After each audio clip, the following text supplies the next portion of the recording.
रात्रीचा तारा. कुलदीप एक छोट्या गावात राहणारा मुलगा होता. त्याच्या कुटुंबाची आर्थिक स्थिती अतिशय कठीण होती. त्याचे आई-वडील शेती करत होते, पण त्यांच्या शेतातील उत्पन्न पुरेसं नव्हतं. कुलदीपला लहानपणापासूनच शिकण्याची आवड होती. शाळेत त्याची गती देखील चांगली होती. पण त्याच्या शाळेतील साथी त्याच्यावर हसले की त्याला दुसऱ्या मुलांसारखी लाड करायला मिळत नाहीत. त्याला आपल्या आई वडिलांच्या कष्टांची जाणीव होती आणि म्हणूनच त्याच्या मनात एक ठरलेलं होतं, शिक्षण घेऊन मला माझ्या कुटुंबासाठी काहीतरी मोठं करायचं आहे. त्या काळात कुलदीपने स्वप्न पाहिलं होतं की तो एक दिवस मोठं होईल आणि आपली परिस्थिती बदलू शकतो. शाळेच्या सर्व अभ्यासात तो थोडा वेगळा होता. तो एकक बसून अभ्यास करत असे आणि यश मिळवण्याचं स्वप्न पाहत असे. मात्र कधी-कधी त्याला प्रश्न पडत असे, मी शिक्षण घेतल्यावर काय करू? कुलदीपचे शालेय शिक्षण संपले, पण त्याच्या कुटुंबाची आर्थिक स्थिती त्याला महाविद्यालयात प्रवेश घेण्यापासून अडवणूक करत होती. त्याच्या आई वडिलांना शेताच्या कामासाठी जास्त वेळ द्यावा लागायचा आणि त्याच्या घरात पैसे नसत. तरीही कुलदीपने हार मानली नाही.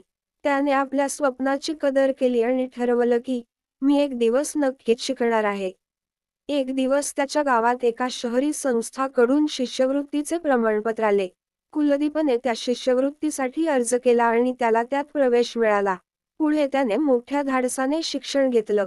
यश त्याला तितकं सोपं नव्हतं, पण त्याने कठोर परिश्रम घेतले आणि त्या शहरी संस्थेत त्याने खूप चांगले गुण मिळवले. कुलदीप 100च्या संख्येने शिक्षण पूर्ण करतो आणि एक मोठ्या कंपनीत नोकरीला लागतो. शहरी जीवनाच्या सुरुवातीला तो थोडा गोंधळलेला होता. पण त्याने शिकून घेतलं की मी मोठा होऊ इच्छितो, पण मला इथे संघर्ष करावा लागेल.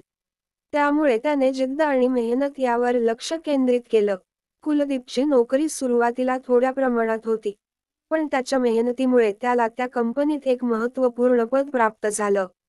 त्याचं जीवन नक्कीच बदललं होतं, परंतु त्याच्या मनामध्ये एक विचार नेहमी असायचा, ज्याचं शालेय जीवन संघर्षामध्ये गेलं, त्याला त्याचे यश कधी न कधी येईल. कुलदीपला एक दिवस विचार आला, माझ्या गावाच्या लोकांना आणि मुलांना जसं मला एक संधी मिळाली होती, तसं त्यांना मिळायला हवं. त्याने त्या गावात एक संस्था सुरू केली, जी गरीब विद्यार्थ्यांना शालेय शिक्षण, क्रीडा आणि अन्य क्षमता विकसित करण्यासाठी मदत करत होती. त्याच्या कुटुंबासाठी त्याच्या यशाने मोठे बदल घडवले होते. पण त्या यशाने एक संधी दिली. गावातील अनेक मुलांना तेव्हाही संघर्ष करत असलेल्या लोकांना शिक्षण घेण्याची प्रेरणा मिळाली. कुलदीपचा विचार नेहमीच असायचा की त्याचे यश केवळ त्याच्यापर्यंतच सीमित राहणार नाही. त्याला त्याच्या गावी असलेल्या मुलांना पुढे आणायचं होतं, त्यांचं जीवन बदलवायचं होतं. त्याने तिथे एक शाळा सुरू केली, जी गरीब आणि ग्रामीण मुलांना चांगलं शिक्षण देत होती. त्या शाळेच्या माध्यमातून त्याने असंख्य मुलांना जीवनात एक नवा मार्ग दाखवला. त्याचं जीवन एक प्रेरणा बनलं आणि त्याच्या कार्यामुळे तो खऱ्या अर्थाने रात्रीचा तारा बनला, ज्याने अंधारात आशेची एक किरण दाखवली. आज राहुल एक प्रेरणादायक व्यक्तिमत्व म्हणून ओळखला जातो. कुलदीपच्या कथेचा धडा, कधीही आशा सोडू नका. तुमचा संघर्षच तुमचं यश आहे. त्याने हे सिद्ध केलं की आपल्या कष्टांचा फळ आपल्यालाच मिळतो आणि त्या कष्टांनी इतरांच्या जीवनातही सकारात्मक बदल घडवू शकतात. मुली आणि मुलांना शिक्षणाचा आणि संघर्षाचा महत्त्व सांगणारी ही कथा आपल्याला हे शिकवते की जिथे सुरुवात असो, तुमचं ध्येय कधीच न सोडता त्याला गाठा.